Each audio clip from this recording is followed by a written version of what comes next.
Tu vois, ça c'est une bonne carte, ça m'a joué. Ça m'a joué. Ça va. Tiens, on va commencer par un 7. On verra. Ça c'est le bon chiffre.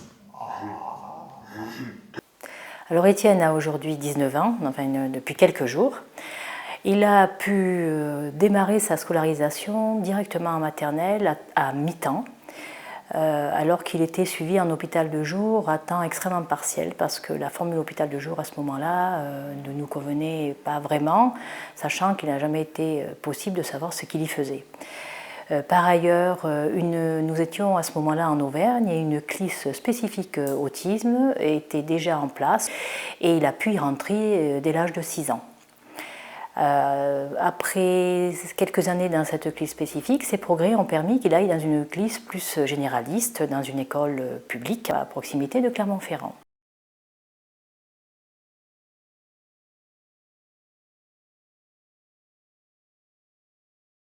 Qu'est-ce qu'il faut faire? Les grandes Catherine. Oui, en quelle couleur les grandes Catherine? Orange. C'est pas vrai, j'ai pas du orange, là je vois du rouge et du bleu, moi. Là, il a pu côtoyer d'autres types de difficultés avec des élèves beaucoup moins déficitaires que ceux qu'il accompagnait en classe spécifique, ce qui lui a permis d'être un peu plus tiré en avant par ses camarades de classe. Et nous avons aussi rencontré une équipe d'enseignants extrêmement ouverts qui se sont formés à l'autisme à notre contact et qui ont pu le faire bien avancer. Étienne a rencontré une enseignante qui nous a beaucoup aidé, qui nous aide toujours d'ailleurs, à travers son amitié d'une part, et puis le suivi qu'elle assure toujours auprès d'Étienne, qui a plus que des relations professeur-élève maintenant.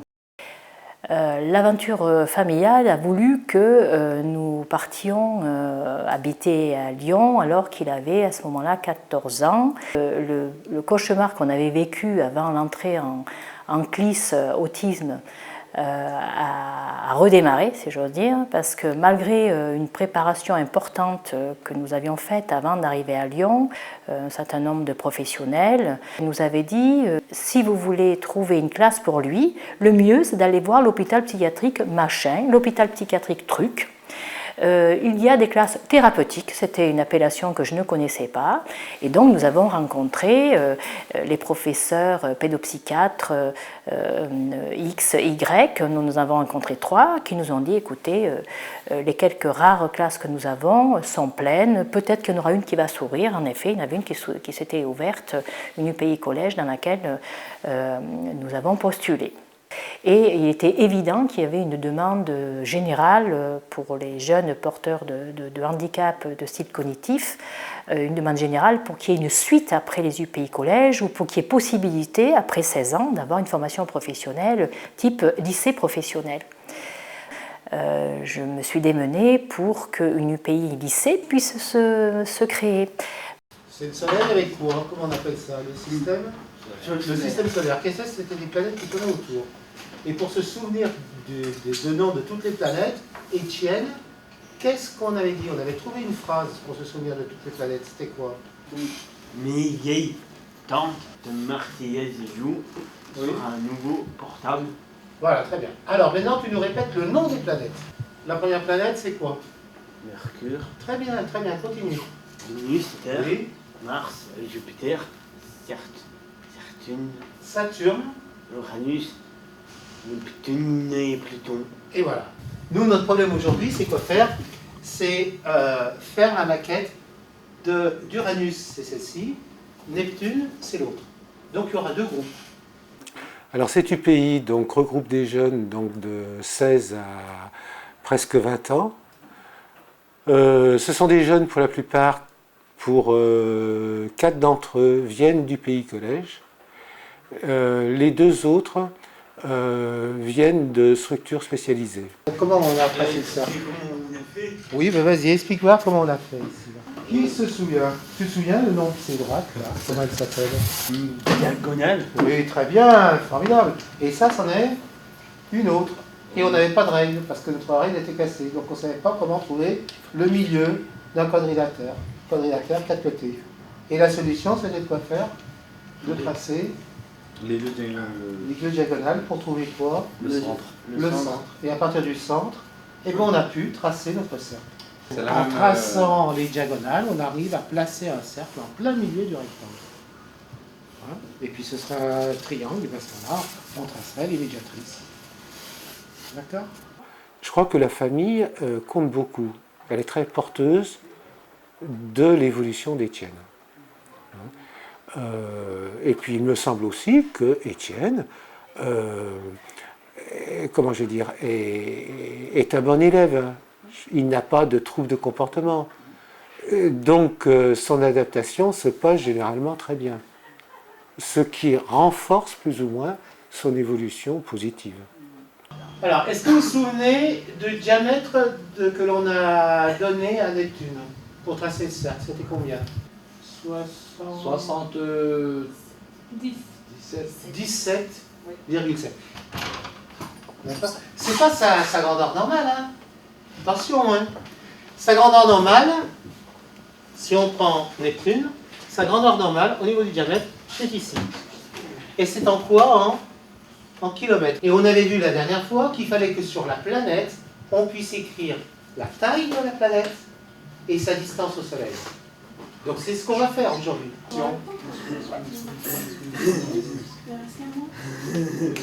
Top. Avance. Avance. Top. Ah, recule. Attention. Avance. Étienne, tu regardes bien. Hein. Stop. Lâche tout. Lâche. Regarde, je t'explique. On dirait, on va dire ça c'est la plaque.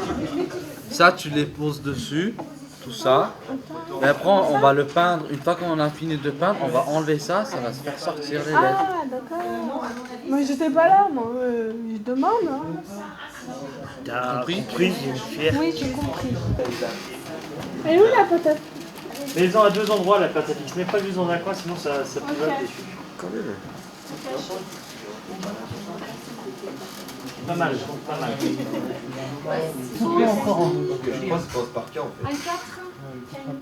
La citation d'Étienne est très intéressante à plusieurs titres.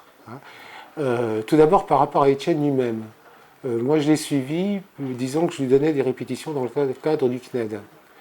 Et c'est vrai que j'ai vu, donc ça fait presque 4 ans que je l'ai suivi, j'ai vu une évolution réelle par rapport à l'écrit, puisque c'est en fait la discipline qu'il maîtrise le mieux.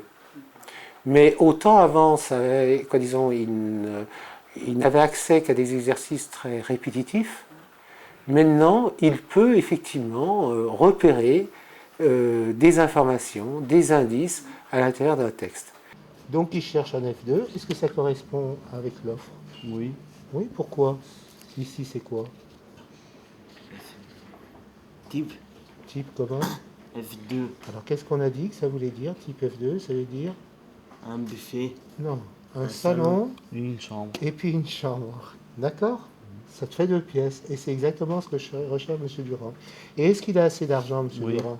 Il a combien? 600 €. 600 €. Et on avait calculé, il lui fallait combien d'euros? J'ai marqué.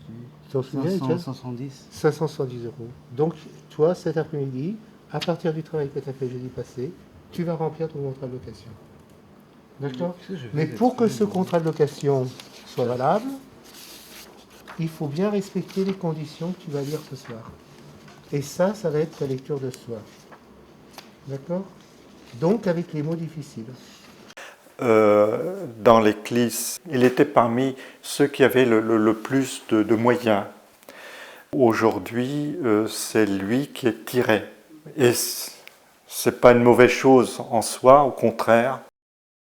Cet UPI, moi je pensais, et nous la voulions, pas spécifique autisme, parce que si on veut occasionner et favoriser l'intégration de nos jeunes dans le milieu ordinaire, il faut qu'ils se frottent à d'autres types de difficultés, sachant que l'objectif d'être dans un lycée, c'est d'être avec tous les autres jeunes, évidemment, tous les autres lycéens. Voilà. J'aimerais bien que tout le monde ait son cahier ouvert à la page des définitions sur les lycées professionnels, rappelez-vous. Je suis plus particulièrement référent d'Étienne et de Sébatine. Mon rôle de référent consiste en l'accompagnement plus précis de ces deux élèves, notamment pendant les temps d'intégration dans les classes ordinaires. Et donc j'essaye d'adapter au mieux le travail qui leur est demandé. Ah, on a donc la rencontre entre l'opérateur et le phénomène dangereux. D'accord? Et c'est ce qu'on appelle la situation dangereuse. Il y a 10 mètres, là il y a 10 mètres de hauteur. Là, entre lui et le sol, il y a 10 mètres. Alors s'il tombe, qu'est-ce qui se passe? Là, c'est pas des dommages. Un risque Oui, mais quoi? en professionnel. Non mais, L'année. le dommage possible. Il peut se faire quoi comme blessure? Quelqu'un qui marche. Mâchoire. Tu peux te casser la mâchoire par exemple, oui. Alors se casser un membre, tu peux le marquer. Ça tu peux le marquer. Se casser. Fracture. Tu sais ce que c'est une fracture? Non. C'est quand tu casses le bras par exemple, tu as une fracture. C'est comme un vélo là. Voilà, c'est pareil. Quand toi t'es tombé à vélo, tu t'es fait mal à la mâchoire, c'est ça? Oui. Ben voilà, c'est pareil. Ça fait combien d'étages, 10 mètres? Ça fait 3-4 étages. Non? Non? 2 étages? 3 étages. 3 étages, Étienne. Qu'est-ce qui peut se passer? Tu tombes de 3 étages. Tu vois pas? Non. Est-ce qu'on peut mourir quand on fait une chute de 2 étages? Oui. Oui, si on tombe sur la tête, on peut mourir. Hein? À la fin, c'est la conclusion de notre travail, là. Tu peux refaire le I. Le I, madame. On est un peu pressé, Étienne, d'accord? Donc on se dépêche? Hein? Mais j'écris mal, je sais, hein. Allez, tiens, Je fais des fautes, n'est-ce pas? T'as fait des fautes d'autographe, madame. Ouais, j'en fais quelques-unes. Et ça, toi, t'as même pas commencé. Qu'est-ce qu'on a fait là avec le vidéo? Ah oui, les bulles qui se rapprochent là. Et puis le petit résumé. Et vous pouvez faire ça puisque vous m'avez fait passer 2 heures sans élèves. On fait quoi là? Tu le remets là-dedans. Hein? On fait quoi? On retourne en classe. Non. Non, c'est la création. Si? C'est 1 heure la création. Non, tu rigoles là. Allez. Non, vas-y. Fais-le franchement pour moi. Actuellement, ce qu'on peut dire, c'est qu'il a besoin d'un fort accompagnement pour pouvoir se mobiliser. Et si effectivement, comme ici, disons dans cet UPI, où il y a quand même un assistant d'éducation, puisqu'ils sont 3, il y en a toujours un de libre pour accompagner Étienne, on s'aperçoit qu'Étienne fait des progrès, même dans les apprentissages, disons, pratiques, parce qu'il a pu s'approprier les procédures que lui ont proposées, disons, les adultes. Et à chaque fois, tu vas bien identifier ce que c'est sur la photo et on va le noter dessous. D'accord? On peut faire une légende avec. Exactement, on va faire une légende. Ça, c'est quoi? Ah. Le clignotant. Non. Tout ça, l'ensemble, c'est quoi ça? C'est manette. Alors manette. Avec quoi dessus? Il a des symboles. Voilà. Oui, mais attention, il y a les symboles certes, mais tu m'as dit les clignotants. Le symbole des clignotants, c'est lequel? Celui-là. Voilà. Alors tu mets manette, clignotant. Alors ça, à ton avis, c'est quoi? Un klaxon. Voilà. Marque-le.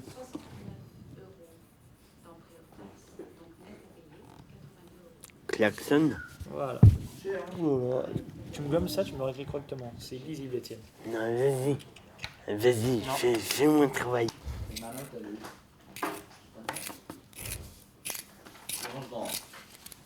Écris-moi klaxon, là, en gros, avec des grosses lettres. Tu l'écris comment, toi? Avec un X. Non, mais là, regarde, relis tes lettres. La première lettre, c'est quoi? K.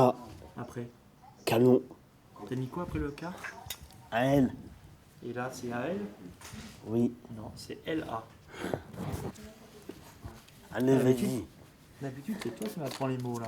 Allez, klaxon, tu l'écris comme là. Je sais pas faire. Si, tu l'écris, regarde, comme ça, Étienne. Je peux recopier. Oui, c'est le but. Mais il faut t'en souvenir après. Hein. La prochaine fois, la prochaine fois, si je te le redemande, tu sauras l'écrire. Ben, ce que j'ai pu constater, c'est qu'on a tendance souvent à sous-estimer les capacités d'élèves qui ont ce type de handicap, c'est-à-dire le autisme. Notamment Étienne, au début des interactions, on lui faisait faire des tâches extrêmement simples. Et finalement, on a pu constater qu'on pouvait lui faire un travail un petit peu plus complexe avec une élaboration d'une certaine progressivité dans le travail. C'est allumé? Oui. Tu vas vérifier dehors?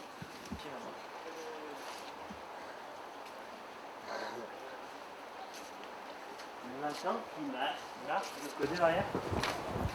Ah, il y en a un qui marche. Il marche? Attends, il marche là ou pas? Non. Alors qu'est-ce que tu vas faire maintenant? J'éteins. T'éteins déjà, vas-y.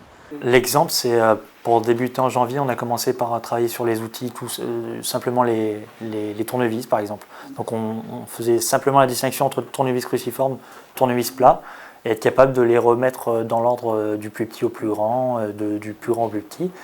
Et finalement, là, comme vous avez pu le constater, aujourd'hui on travaille sur les optiques. Et là, il est capable de travailler sur les feux de position, croisement, de roue.